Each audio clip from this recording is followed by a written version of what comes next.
यह कहानी है एक बड़े विशालकाय जंगल सोनपुर की, जहां सभी जानवर पानी के लिए प्यासा तड़प रहे थे। किसी को भी चुल्लू भर पानी नसीब नहीं होता था। यह है इस जंगल का राजा शेर। इन्होंने इस जंगल के एक नदी जो टोन नदी के नाम से जाना जाता है, उस पर कब्जा कर लिया था। यह जंगल के सभी जानवरों को अपने सामने गिड़गिड़ाने के लिए विवश करता था, और जो इसके सामने आकर गिड़गिड़ाता और पानी की भीख मांगता उसे ही पानी पीने को देता था, और वह भी थोड़ा सा। और जो इसकी बात नहीं सुनता था उसे थोड़ा सा भी पानी नहीं मिलता था। जंगल के सभी जानवर इससे परेशान हो गए थे। यह है सुमन, जो इस जंगल में अकेली रहती है। हालांकि एक समय इसका भी एक दोस्त थी, जिसे शेर ने मार दिया था, लेकिन यह चाहकर भी कुछ नहीं कर सकी। अब बहुत हो गया। अब हम उसे और अधिक सहन नहीं कर सकते। अब कुछ ना कुछ तो करना होगा। ऐसे नहीं चलेगा। फिर सुमन शेर खान के पास जाता है और उसे कहता है, शेर खान, आप यह ठीक नहीं कर रहे हैं। आप इस तरह हमें परेशान नहीं कर सकते हैं। आप एक राजा हैं, और एक राजा का कर्तव्य होता है कि अपने से कमजोर और की मदद करना। और आप हमें उल्टा कष्ट दे रहे हैं। यह आप ठीक नहीं कर रहे हैं। आपसे अनुरोध है कि आप ऐसा हमारे साथ मत कीजिए। हम अपने पूरे शिद्दत से आपको राजा मानते हैं। चल चल हिरन, तू मुझे मत सिखा कि मुझे क्या करना है और क्या नहीं। और मैं एक राजा हूं, मुझे पता है कि मुझे क्या करना है और क्या नहीं। और तुम शायद भूल रहे हो कि तुम्हारे दोस्त को मैंने ही मारा था। अगर तुम यहां ज्यादा मुझे जवान लड़ाई तो तुम्हें भी तुम्हारे दोस्त के पास पहुंचा दूंगा। ऐसा मत कीजिए शेर खान, आप अगर ऐसा करेंगे तो हम तो भूखे प्यासे ही मर जाएंगे। वह तुम्हारी दिक्कत है, तुम समझो। अगर तुम्हें यहां जीवित रहना है तो मेरी सारी बातें तुम्हें मानना पड़ेगा। तुम्हारे पास और कोई उपाय नहीं है। अब जाओ यहां से। शेर बहुत ही लालची और स्वार्थी था। यह दूसरों को सताता था और उसका मजा लेता था। यह बहुत ही स्वार्थी शेर था। इधर एक हाथी जंगल में पानी ढूंढते ढूंढते सुबह से शाम हो जाती है, पर उन्हें पानी भोजन नहीं मिलता है। तभी उनके सामने अचानक एक घोड़ा आ जाता है। क्या हुआ हाथी भाई, इतनी जल्दी में कहाँ जा रहे हो? जरा मुझे भी तो बताओ। और बड़े उदासी से लग रहे हो। क्या बात है, कोई बात है क्या, मुझे बताओ। जरा मैं भी तो जानूं। नहीं नहीं, ऐसा कोई बात नहीं है। बस मैं तो जंगल में टहल रहा था और टहलते डालते थोड़ा थक सा गया, इसीलिए थोड़ा थका हुआ लग रहा हूं। ऐसी कोई बात नहीं है। मुझे क्या होगा? मैं तो बिल्कुल स्वस्थ और ठीक हूं। मुझे क्या हो सकता है? हाथी का चेहरा स्पष्ट दिख रहा था कि यह भूखे है और बहुत परेशान, लेकिन वह बताता भी क्या। सभी जानवर तो इस बात से वाकिफ है कि जंगल में क्या हो रहा है। नहीं नहीं हाथी भाई, आपका चेहरा देखकर ही पता चल रहा है कि आप झूठ बोल रहे हैं। आप मुझे बता सकते हो, मन में कोई शंका मत कीजिए। जो है बता दीजिए। और मुझे पता है कि आप किस चीज की वजह से परेशान हो, इसलिए बताओ जो है। क्या बताऊं तुम्हें घोड़ा? तुम्हें तो सब पता है। वह शेर खान की वजह से जंगल के सभी जानवर कितने परेशान हैं। किसी को अच्छा से पीने को पानी नहीं मिल रहा है और नहीं खाने को। सभी इससे परेशान हैं। मैं भी 2 दिन से भूखे और प्यार जंगल में इधर उधर घूम रहा हूं। क्या करूं? अब तुम ही बताओ।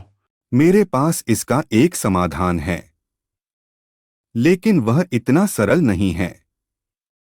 मैंने एक ऐसा जगह देखा है जहां पीने का पानी पर्याप्त मात्रा में है और भोजन भी, लेकिन उस जगह तक पहुंचना इतना आसान नहीं है, क्योंकि वहां तक पहुंचने के लिए एक बड़े खाई को पार करना पड़ता है, जो कि बहुत ही मुश्किल और डरावना है। क्या घोड़ा तुम सच कह रहे हो? अगर ऐसा है तो फिर चलो वहां चलकर देखते हैं और साथ मिलकर कोई ना कोई समाधान ढूंढ ही लेंगे। फिर वह दोनों उस जंगल के पास पहुंच जाता है। उन्होंने देखा कि खाई तो सचमुच बहुत बड़ा है। अगर यहाँ किसी तरह गिरे तो उठ पाना मुश्किल है। इसलिए अभी तक कोई भी इस जंगल तक पहुंच नहीं पाए। प्यास और भूख तो दोनों को बहुत जोर से लगा था, लेकिन प्यास के मामले में सबसे ज्यादा प्यास हाथी को लगा था। अरे घोड़ा भाई, तुमने तो मेरा दिल जीत लिया। तुमने तो मुझे बिल्कुल सही जगह लाया है। अगर हम किसी तरह इस खाई को पार कर लेंगे तो आराम से उस जंगल में रह सकते हैं और खाने पीने का कोई तकलीफ भी नहीं होगा। कह तो तुम ठीक ही रहे हो हाथी भाई, लेकिन सबसे बड़ा दिक्कत तो यह है कि हम इस खाई को पार कैसे करें, क्योंकि इस खाई के कारण ही तो कोई इस जंगल तक पहुंच नहीं पाया है। और मैं भी कितने बार प्रयास किया है इस खाई को पार करने का, पर मुझसे तो यह अकेले नहीं हुआ। क्या तुम्हारे पास कोई आइडिया है जिससे हम यह खाई पार कर सकें? अगर किसी तरह यह खाई पार कर लिया तो फिर मजा ही आ जाएगा और उस शेर से हमें हमेशा के लिए छुटकारा मिल जाएगा। हाँ घोड़ा, अब मुझे भी प्यास और भूख बर्दाश्त नहीं हो रहा है। अब जल्दी ही कोई तरीका सोचना पड़ेगा इस खाई को पार करने का। फिर वह दोनों वहां से जंगल में चला जाता है और उस खाई को पार करने के बारे में कोई आइडिया सोचने लगता है। दोनों को कुछ समझ में नहीं आ रहा था, लेकिन दोनों के मन में यही चल रहा था कि किसी तरह हम यह खाई पार कर ले और जंगल के उस पार पहुंच जाए। अरे हाथी भाई, मेरे दिमाग में एक आइडिया आया। क्यों ना हम एक मजबूत लकड़ी के पट्टे का पुल बना ले, और फूलों से अच्छा कोई तरीका हो ही नहीं सकता है खाई को पार करने का, और हम आराम से उस खाई को पार कर सकते हैं अगर हम इस तरीका को अपनाते हैं तो। अरे घोड़ा, क्या तुम भी मजाक कर रहे हो? लगता है तुम मुझे मरवाने पर तुले हो। एक लकड़ी के पट्टे से कैसे कोई फूल बन सकता है? और क्या वह पल मेरा वजन सह पाएगा? मेरे वजन के लिए तो एक लोहे का फूल भी काफी नहीं होगा। मेरा वजन बहुत अधिक है। एक लकड़ी का पुल मेरा वजन सहन नहीं कर सकता है। कोई दूसरा तरीका सोचते हैं। यह तरीका काम नहीं करेगा। यह तरीका काम करेगा या ना करेगा वह आप मुझ पर छोड़ दीजिए। आप आराम से उसमें पार हो सकते हैं, चिंता मत कीजिए। और जरा सोचिए, अगर हम एक बार खाई पार कर लेंगे तो फिर मजा ही मजा है। इसलिए डरिए मत, यह आइडिया कम कर जाएगा। अच्छा ठीक है ठीक है, चलो देखता हूं कि तेरा आइडिया काम करता है कि नहीं। लेकिन सबसे पहले पुल पर तुम चलोगे। ठीक है हाथी भाई, मैं ही चढ़ूंगा सबसे पहले पुल पर। अब चलो।